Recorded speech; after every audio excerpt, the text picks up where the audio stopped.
If you had just a year or two to live, how would you spend it? Natalie has one family's really emotional story. It really is, Savannah. I think when you watch the story, you're going to want to hug your friends a little bit tighter, hold your kids a little bit closer.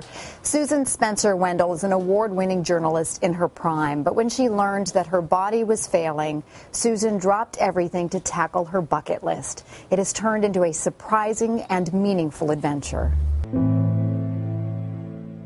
It's the precious moments with loved ones that punctuate life's wild roller coaster ride.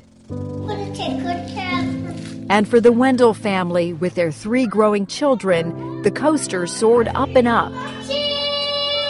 With thriving careers for high school sweethearts Susan and John, it was just about perfect. Just magical. But in 2011, a blowing strike.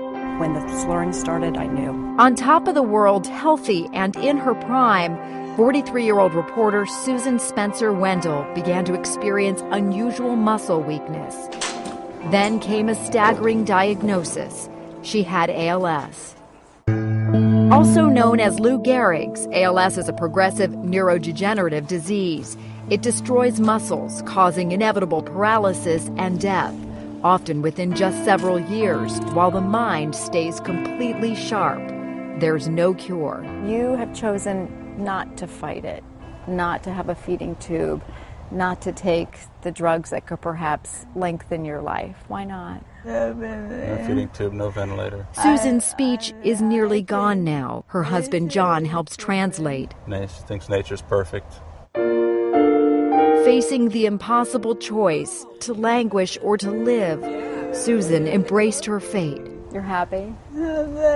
She's lucky. Before her body completely failed, she began a journey, a year dedicated to living with happiness, a celebration to create positive new memories with loved ones, memories that could live on when she couldn't. So this really is the journey that you take, but it's not just the places you go, right? Right. It's the journey, not the destination.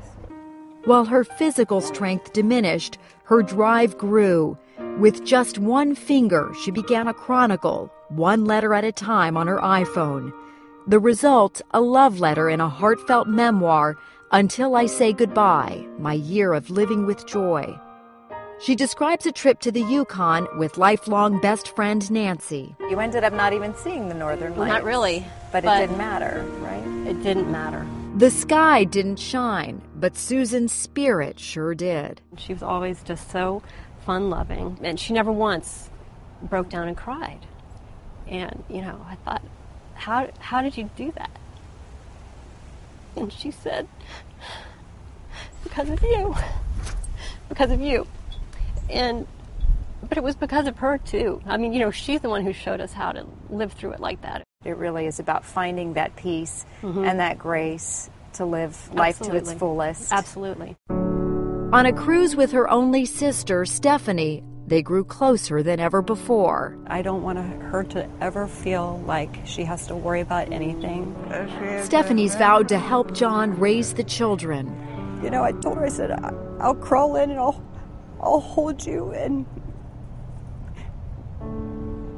I won't let you go. I'll be with you through the end.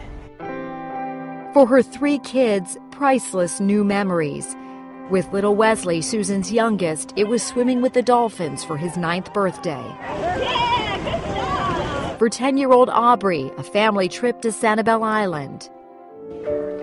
And for daughter Marina, then just 14, New York City, where Marina tried on wedding dresses at Kleinfeld's bridal shop. Susan writes, I wanted to see my beautiful daughter on her wedding day, a moment I will never share.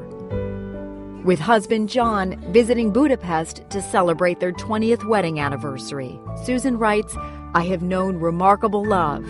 I am content no matter what happens tomorrow. She's my inspiration. I'll see her wake up and it's like, well, you're smiling. I probably should be too. Susan says she's not afraid of dying. She has peace of mind. She knows the children will be taken care of.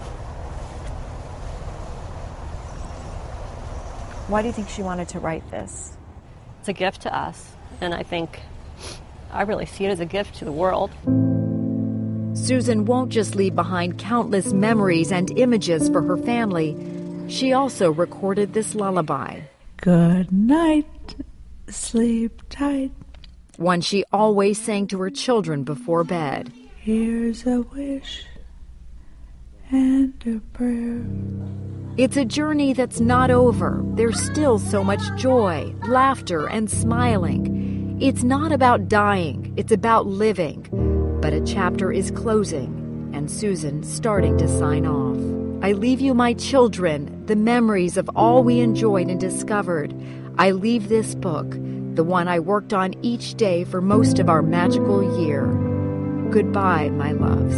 Adios.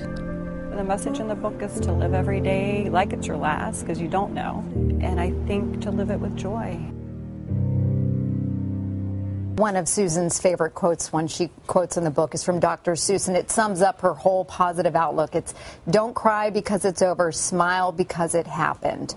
Her memoir, Until I Say Goodbye, My Year of Living with Joy, is out now, and you can find an excerpt on our website, today.com. But such an incredible woman, and we're both tearing up, but she really is such an inspiration to all, and really positive, great message that we could all learn from and live by. Giving those children a valuable lesson is just so priceless. It's a love letter to her kids and to her family and to all, really. Speaks to the power of acceptance. Natalie, an amazing story. Thanks for telling it.